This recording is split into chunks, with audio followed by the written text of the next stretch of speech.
All right, ladies and gentlemen, the time has come for the very last speech of the day. And of course, last but certainly not least, we have another team member of the amazing group at Ucraft. We have Norvik Alexian. He is the NLP Engineer at Ucraft, and he is about to come on stage to share with us how to unveil prompt engineering's vital role and techniques. Please join me in welcoming our last speaker of the day, Norvik Alexian.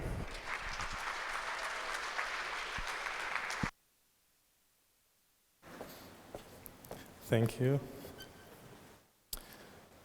Good evening, everyone. My name is Norvik Alexian, and I'm an NLP engineer at Ucraft.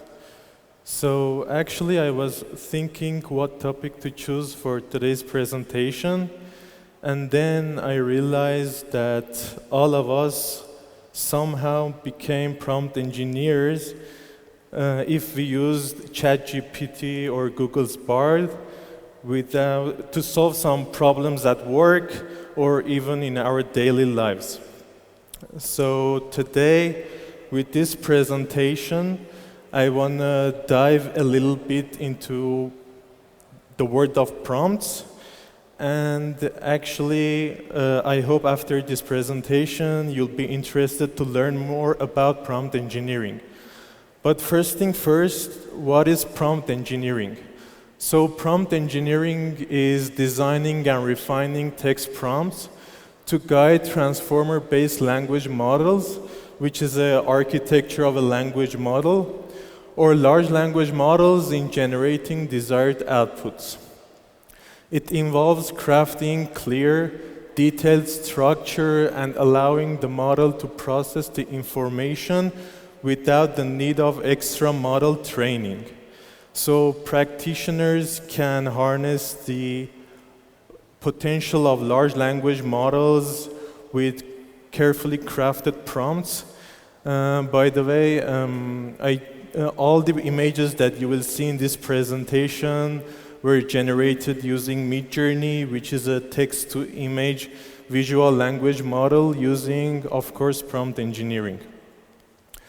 So the process of prompt engineering requires a couple of things. First, to check the data and task requirements, to design and refine the prompt, and to adjust the model based on the prompt. And of course, prompt itself, we can adjust the length, complexity, format, and also the structure. So there is a course of prompt engineering called ChatGPT Prompt Engineering for Developers from Isa Fulford and Andrew Ng, and they outline two main principles of prompt engineering. The first one is formulation of clear and specific instructions.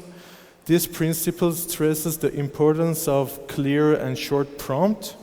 So a clear prompt can improve the performance of a large language model. And the second one, allowing the model to think. So this principle also shows the importance of giving enough time to the model to process all the necessary information so it can improve the performance of the language model. So the second step is importance of prompt engineering in natural language processing or NLP. So in the field of natural language processing, prompt engineering has rapidly evolved due to its transformative role in optimizing large language models. I divided this part into 5 subsections. The first one, to maximize the model efficiency. So transformer-based language models are highly intelligent, but they are not inherently task-specific. So you can use prompt engineering for your specific task. The second one, to enhance task-specific performance. So AI aims to perform as closely as possible to humans or even surpass. And prompt engineering allows AI to perform nuances and context-aware responses. It can be translation, text generation, sentiment analysis, and so on and so forth. The second one, to understand model limitations. So when you are using prompt engineering, you can gain a lot of insights about the limitation and weaknesses of the model. The fourth one is to increase model safety. So AI safety is very important, and with poorly crafted prompts, model can generate inappropriate or harmful content. So a good prompt engineer can avoid this kind of issues. The fifth one, to enable resource efficiency. So to train a language model, we need a huge computational resources, but prompt engineering allows developers with a limited computational resources to optimize a large language model for their specific task. So we can say that prompt engineering is resource efficient. So the next step is prompt engineering techniques. So large language models or prompt engineering use a novel techniques. Each technique uses a unique approach to improve the performance of a large language models. I will talk about two widely known and widely used techniques. The first one is n-shot prompting. So actually, n-shot prompting is a range of approaches where n symbolizes the count of examples that we can show to the model. It can be divided into 2 or 3 parts. The first one is zero-shot prompting. In zero-shot prompting, actually, we describe and give the instructions to the model without show any specific examples. We have few-shot prompting, so if we realize that with zero-shot prompting we don't get a good enough performance, we can show some examples. It can be between 2 to 5, or even in some articles and papers mentioned that we can use from 10 to 100 examples. And also we have one-shot prompting, which we have the instruction plus one example that we can show to the model. So second technique is chain of thought prompting. So chain of thought, encouraging AI model to go through an intermediate reasoning stages, and before delivering the final answer, it breaks down the problem into manageable pieces, allowing the model to reason through each step and then build up the final answer. For chain of thought also, we have some approaches or adaptations that we can use. But I will mention the 3 of them. Self-consistent prompting. So in this approach, we have a prompt, and we will ask this prompt multiple times to the model, and model will deliver the final answer, which is the most consistent. The second one leads to most prompting, or LTM. So this one teaches the model how to handle a complex problem. It divided into a smaller sub-problem in sequence order. So answer of a sub-problem is the input of the next sub-problem. It actually, they motivated from children educational system. The last one is active prompting. This one is just for scaling a chain of thought technique. It's just for identifying the most important and useful questions and then annotating it into chain of thought technique.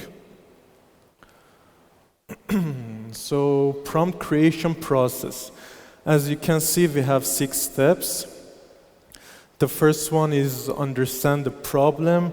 So understanding the problem is the first important thing that we need to do. We need to understand the underlying structure and nuances of the problem, and we need to identify also the limitations of the model based on the task that we are handling. And after that, we will move to craft the initial prompt.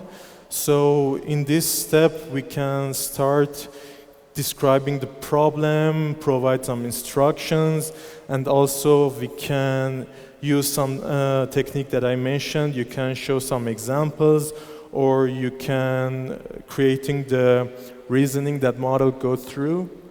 The third one is evaluate the model's response. So the third step, after we generating the responses, which is not always the ideal prompt and the response, we need to evaluate the response. In this step, we need to first check if the response aligns with our goal or not. If not, we need to identify the gaps and why model behave that way, and ask some questions like if the instruction wasn't clear, or was it enough or not, or the example was clear, or we need to add more examples, or we need to change the examples. And after identifying that gaps, you will move to the fourth step, iterate and refine the prompt.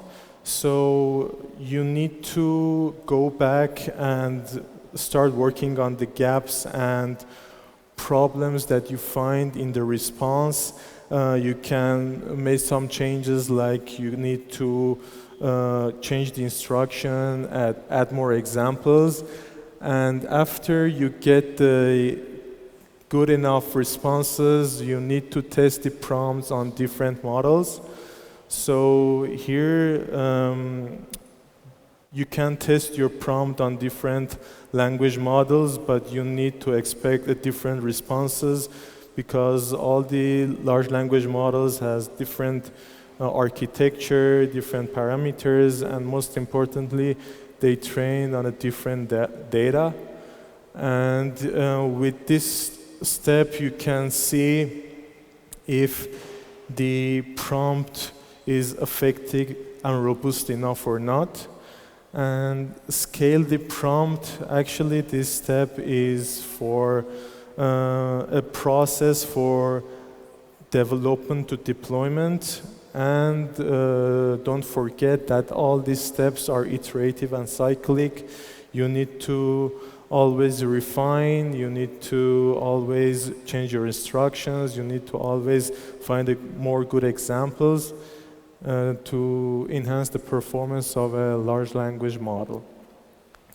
And the last key elements of prompt engineering. So after we went through prompt creation process, we understood that prompt engineering has 4 pivotal key elements. The first one is instructions, where you show you describe the problem to the model. The second one, if you see that instruction and describing is not enough, you can add context and examples. The input data, so the input data, when the model needs to work on the real data to generate the necessary responses. And fourth, the output indicators. So the output indicator signals the model what type of format content we're expecting from the model. And that was it. I hope you enjoyed it.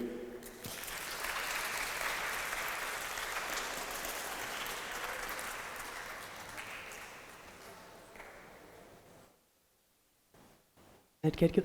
Thank you so much, Norvik. Our last Q&A of the day, ladies and gentlemen. Go ahead and scan the QR code as usual. Everybody knows the drill already. And please submit your last opportunity for questions through the app, of course, but afterwards you, of course, will have an opportunity to communicate once again with all of the speakers if any of your questions did not get addressed. All right, let's see. Ready, Norvik? Sure. Shut love. All right, first questions. What metrics do you use to understand if the new version of a prompt improver works better or worse for end users? So actually, you need to always update your model or engine, your prompts, but you need to just evaluate the responses and compare it. And if you need to change the prompt on the model or you need to add some examples, you need to understand the nuances of the new model or new version. Perfect.